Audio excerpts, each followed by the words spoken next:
September 7th, 2023. A lot of people would probably like to know what I like to read, my background in literature, as they probably think it influences my decision on what to publish in the chamber. And it does to some degree, but I like a lot of things. I like new things. I'm very eclectic in my taste. And what I've read in the past may bear very little resemblance to what I like to publish in the chamber because I like anything that's just new, exciting. It's hard to really describe what I want to publish or what I'm looking for, except in the broadest terms. Um, it's it's like someone said, the genre is not important because all stories are ultimately about people. And stories that I like when I'm going through my email, when I'm picking out things to publish, and this goes for poems too, I want something that just grabs me right from the start. You probably hear this from a lot of places, a lot of publishers. It really didn't sink into me until I started doing it for myself. But you want something that you just see that first paragraph and it just grabs you and you can't put the thing down. You just keep going on wondering what's next, what's next, what's next. And there's not many books or anything, really stories that do that. I think the last time I read a book like that was when I read Jurassic Park back over 20 years ago. And the first 100 pages of Jurassic Park I just found very boring, and I had to really uh, discipline myself to get through them. But after I reached about that 100th page, I just couldn't put the thing down. And I just read it almost the entire entire remainder of it in one night. And it was just so captivating and so kept you right on edge during the entire thing. I wanted to get really, I, I want to get lost in a story. And that's what I want the readers of the chamber to experience.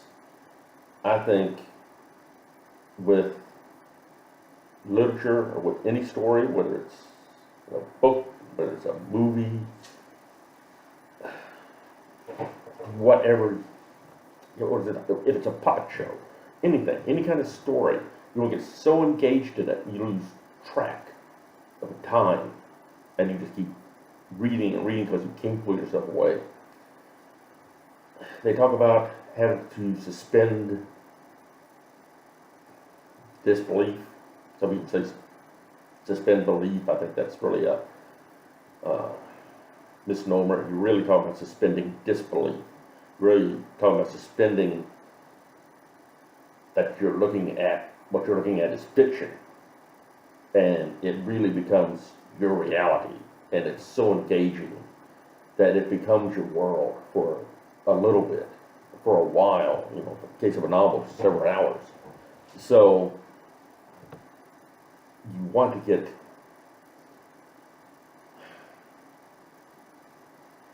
as a publisher, I want the readers to experience. I want them to live it. And so any little thing that distracts the reader or that takes them out of that experience of living it, of living that moment in the story, I want those gone. Those are little things like anachronisms, little things that are not logical, little things that we have to think about. What is he talking about? What's he referring to? Little things like punctuation, little things like spelling, uh, inappropriate and when I say inappropriate, I don't mean vulgar necessarily, that has a place in literature, capturing a moment, but things that are illogical, disingenuous, that just don't make sense. You want all those gone because you want to be able to experience what you're reading as reality. A good way, I was thinking about this earlier, and maybe a good way to think of this is like if you ever see any reaction videos. I like to watch a few different reaction videos, and if you're not familiar with them, that's on YouTube. It's where a couple people, usually one or two people, they get together, they listen to music. Usually these are younger people in their early 20s, and they're listening to older music in the 60s, 70s, and 80s, and they're hearing it for the first time, and it's completely different from whatever they've grown up with, and they're just amazed by it, and they're so in awe of it, and it's really fascinating to watch. Watch them react to this stuff. A couple that I really like to watch are Alex and Andy, and when they talk about the videos they're watching, if they really get absorbed in it, they get what they call lost in the sauce. It's just, the music just takes them over, and and this for me is like reliving the experience of the first time I heard that song. I mean, the first time I heard Led Zeppelin, or the first time I heard Whole Lotta Love, or The Chain by Fleetwood Mac, More Than a Feeling by Boston, and you just lose track of time. You just get so wrapped up in it that you you just become lost in that song. Another more modern example is, as Eminem says, you lose yourself. You lose yourself in the moment, and you lose yourself in the music. And that's what I want the readers of the chamber to experience. I want them to lose themselves and become that story. Just think of any book you've read and you can't put down, or you couldn't put down.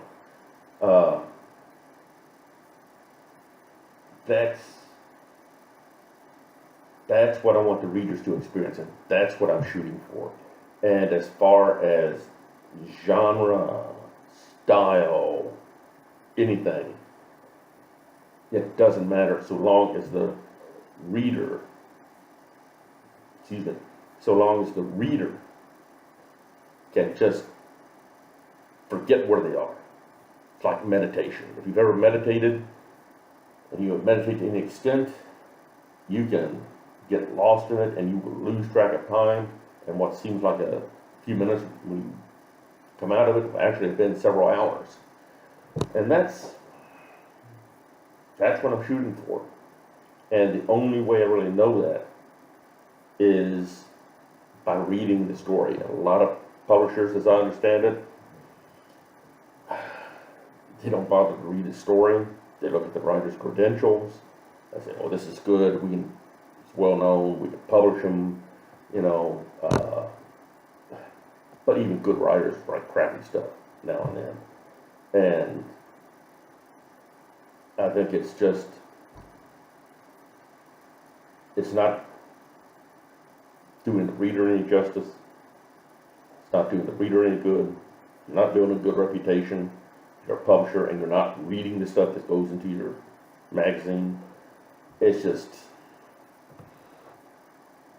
say it's cheating is an understatement.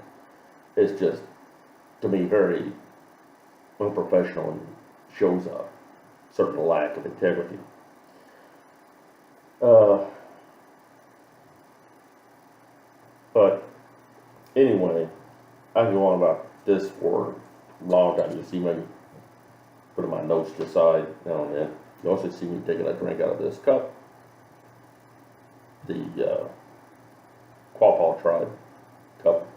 And as far as you know, this is coffee in here. Anyway, my background in literature is eclectic, sporadic.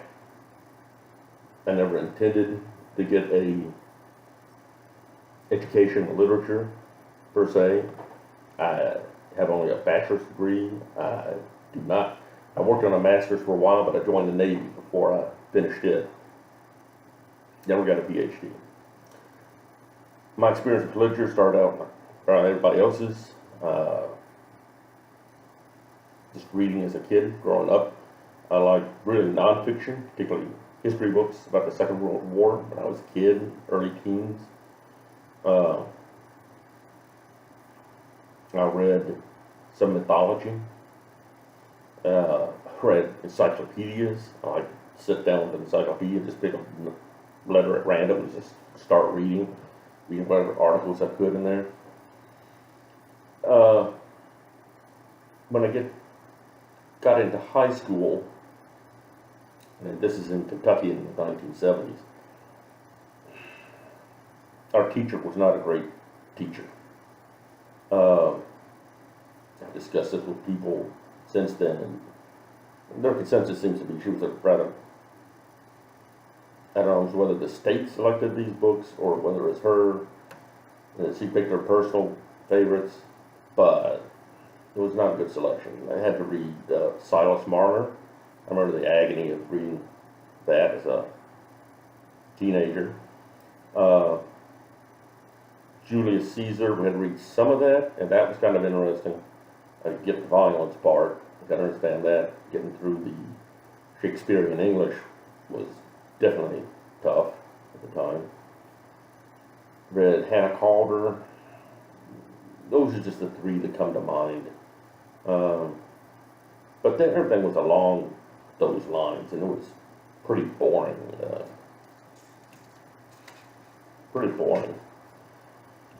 Got into college. I went through the usual English lit classes as a freshman and sophomore. Read a couple of stories out of Decameron. Read Lysistrata. I probably read story or two by Fitzgerald. Didn't really mean anything to me then. A story or two by Hemingway. Probably Hills Like White Elephants. Thought that's worth that. And did what I was required to for English lit. Didn't really turn me on.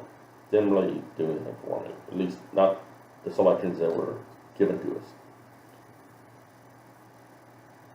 But started out as a German major. And then I picked up a Russian minor, and when I found out I was just a few credits short of having a Russian major, I decided to go for a major in Russian. So I graduated from Eastern Kentucky University in 1980 with a double major in German and Russian. My focus was entirely on the language itself. I really didn't care. I liked the literature. That's where I got my first taste of literature that I really enjoyed. But my focus was really on the languages. And it's definitely ironic that after all these years, I'm actually using my degree in some way, whereas I haven't used it for most of my life, but I'm not using it in the way that I intended. I'm not using the language. I'm not translator, interpreter, or anything like that. I'm just using the knowledge of literature I picked up. And I picked up a good amount of experience with German and Russian lit. Had some good teachers. Studied Russian literature of the 19th century, particularly, some early 20th century. And so I read people like Tolstoy, Lermontov, Bulgakov, Pushkin, Gogol. God, I love Dead Souls. If you've never read Dead Souls by Gogol, that's a fascinating book. The tragedy of it was he was going to write it in 3 parts, but he only completed the first part. That first part was a masterpiece. The second part.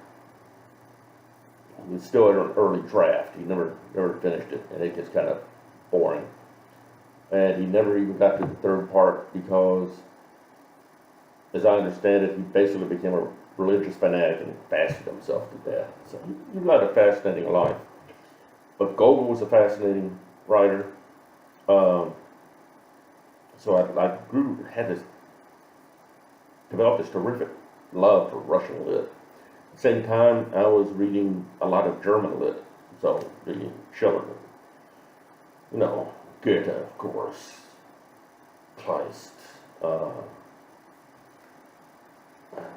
the great German writers of the 19th century and early 20th century. And that was very enjoyable, though I really have a love, a fascination, and enjoyment with Russian lit, more so than I do with German literature. But after I got out of college, I finished my undergrad degree, went home for a little while, some odd jobs, couldn't find anything really wanted to stay for. Went to grad school, tried to get a master's in German. Read a lot of German lit there, particularly from the Middle Ages. It was fascinating. I really loved the studies, and I should have finished the master's. I didn't. Instead, I got tired of the whole ivory tower thing, burnout on being in school, and I joined the Navy. In the Navy, being at sea, being stationed outside the U.S. from my home, I was initially stationed at Oak Harbor, Washington.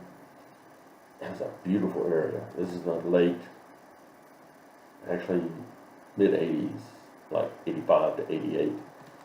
And the area was gorgeous. Not that many people up there then. I got into reading Northwest writers, particularly poetry and short stories. Raymond Carver, Tess Gallagher. I just developed a great love for poetry. I read every modern poet I could. Started reading poets from the earlier on, like E.E. Cummings. I can't think. There were so many. I can't think. I can't list them all right now. But I tried to read as much poetry as I could. And then I wrote some poetry, had some of that published. Really wasn't into writing at that point. I had never been into writing at that point. That's where I started writing. First time was in poetry. And then later on, when I transferred from that station to Washington, D.C., I was still into poetry, but I was also getting into short fiction. And I heard about Hemingway, kept running to his name, but I never really read any of this stuff except for maybe a story or two in college. And so I started exploring Hemingway, and I fell in love with his writing. I love Hemingway's writing. And from him, of course, I started exploring his contemporaries, like Fitzgerald. I really love Fitzgerald's writing. The Great Gatsby is a great novel. And so my love for poetry gradually morphed into a love for prose and for great writers. I read as much as I could in my off hours. I really explored American and English lit during those years.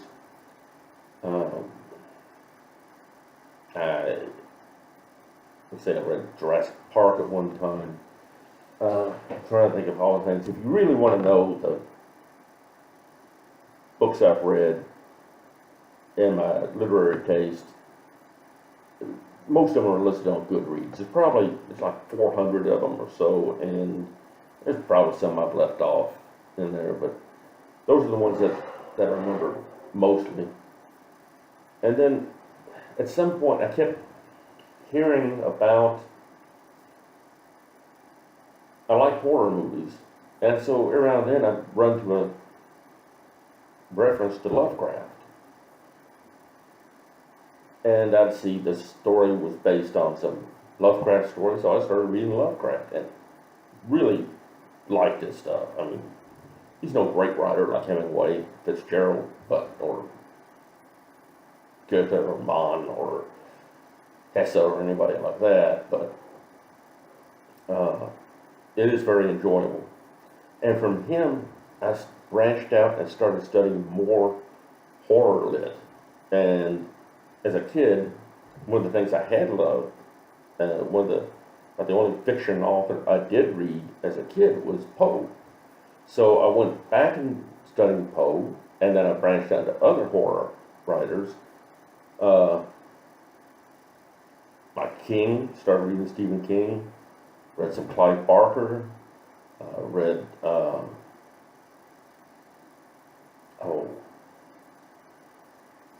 I'm trying to think. I can't think of the names right now, but if you go to the Chamber and you look up classic horror, or the Saturday Night Special, which is what I originally called the classic horror thing I ran on Saturday nights. Running stories like Algernon Blackwood, Sheridan Le Fanu, all those are ones I really loved exploring the classic horror all the way back in the 19th century, all the way up to the present, and it's really very enjoyable. So when I started the Chamber, I did it really as a means of garnering publicity for my own writing. When I had several novels in the works, I knew I would have to have some kind of, there's either like writers when they start out, either they start as unknown and they become known for the quality of their writing, which takes 20 or 30 years, or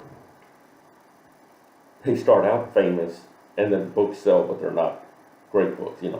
Every movie star writes a book these days. Every politician writes a book these days. They're good for a while, they cause a little stir for a little while, and then they disappear. So, looking at this, I realized when I publish my books, and hopefully I'll publish a couple before too long, I don't have a following to begin with, but I can establish an audience if I can establish an audience. And I wondered how to do that. And I thought I had tried as a writer to establish my own personal website, but I never kept it up. I just couldn't think of anything to put on it. And so I thought, why don't I take an old website that I haven't used, I've used very little, and I'll convert it into a magazine. And since people have always told me I have a dark sense of humor, and they told me I have a dark way of looking at things, I thought, why not make it on dark literature, dark fiction, dark poetry? I enjoy reading that. Why not just go ahead, go with my strengths, and build a magazine on that? Which is how I started the Chamber. And I started that really, started taking submissions in December 2020. I started publishing the Chamber on a weekly basis at first. I was taking a lot of time. I tried going on a monthly basis for the last couple of years. That's good. It's a lot of work to put together an issue, and it wasn't gathering that great an audience all that fast, at least not as fast as the weekly issue was doing. It seemed like the weekly issue was growing faster. And so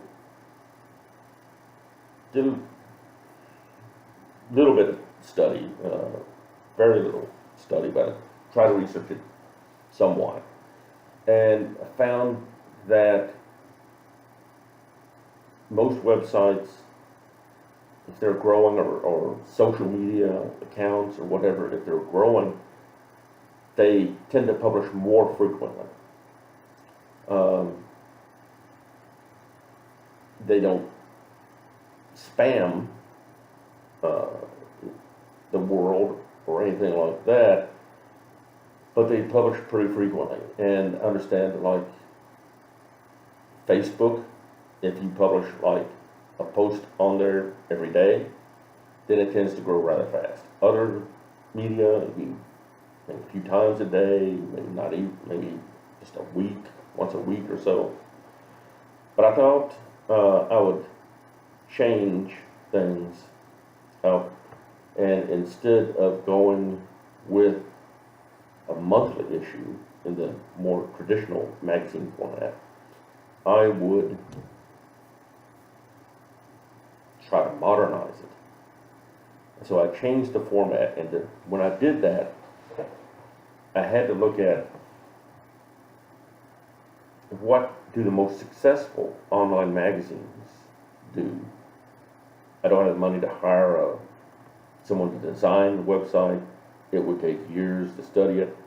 The best thing I can do is just go look at the websites for some of the most famous and well-known literary magazines of today, and what websites that just do well in general. And if you look at the New Yorker, the Atlantic, or you even go to news websites like CNN, and you see they have sort of a common format, which is they have basically 4 columns going across, and they have a great variety there, and it enables and then they have major departments at the top of the website, what they call the upper half, like a newspaper. You have the title at the top and departments underneath. At the bottom, very bottom, they have all the more detailed directions, more detailed contents down at the bottom, and all the administrative stuff. So that's how I redesigned the chambers to go along with that. It seems to be doing pretty well right now. And so what I'm doing with the chamber is I'm publishing daily. Now, I know I'm inconsistent, and I know I'm not going to make promises I can't keep, so I'm going to publish daily for as long as I can, but sometimes I'll have to take a break. I may not be able to make it every day, so there may be a gap here and there, but as much as possible I'm going to publish something, even if it's just a short poem or a bit of microfiction in a poem or something. Try to do that every day, and it seems to be gradually growing. It seems to be having a good effect right now, and so I'm hoping to continue that. And I'm finding that I can take some of that time, and I can get several days ahead, and that gives me more time to work on my own writing, and I can also use some of that time to continue building out into the future, and getting well ahead. Maybe if I get a month ahead, I won't even have to touch the magazine again for like a month. But that's what I'm doing now, and this is all very, I'm not very disciplined when it comes to this, very subjective. That may be the creative part of me coming out, but that's how it stands for right now. And I just thought y'all might like that little bit of background on me. And like I said, that may be in more of the way of trivia or esoterica, because as you see, if you read the chamber, I am not publishing stuff like Fitzgerald and Hemingway. I'm publishing more stuff like Poe, King, Lovecraft, more darker stuff, more toward horror, but not just horror. It can be anything with a dark tinge. It can be fantasy, it can be science fiction, it can be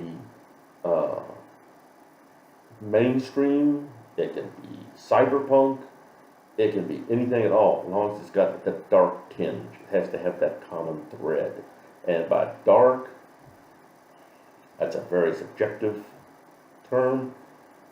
On the About page of the website, I go into a little bit about what I consider dark literature.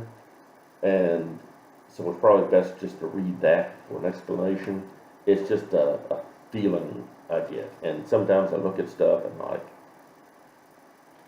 yeah, this is dark. This is definitely dark. And other times I look at like something and I'm like, no, it's not quite dark enough. It's still very subjective. When I select stories, like I say, I look for stuff that grabs me, and it doesn't matter whether the gender is, or I'm sorry, not gender, whatever the little Freudian slip there, whatever the genre is. It's just as long as it grabs me and it's dark and it engages me. There are a few other little criteria, technical things that I look for occasionally, but I'm not going to go into those because then people start trying to game the system, manipulate the system, and I want the chamber to rely on the quality of its stories, and that's the primary thing. So if you're thinking of submitting to the chamber and you want to know what to write, how to write, what I'm looking for, just write the best damn story you can. That's all I ask for. Write something that that the audience will lose themselves in it. They get lost in the sauce. They just become so wrapped up in it that they lose track of time. You know, they forget to eat, forget to drink. You know,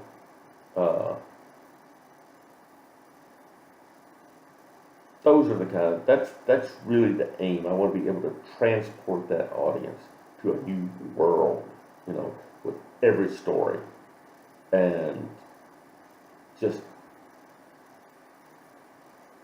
get everybody to just, as the Eminem song goes, just lose themselves in the moment. So, anyway, that's all I'm going to say now. I've already gone on long enough, and I'll do another one of these videos when the spirit moves me. So, that's all I have for tonight. Thanks for your time. Have a good evening.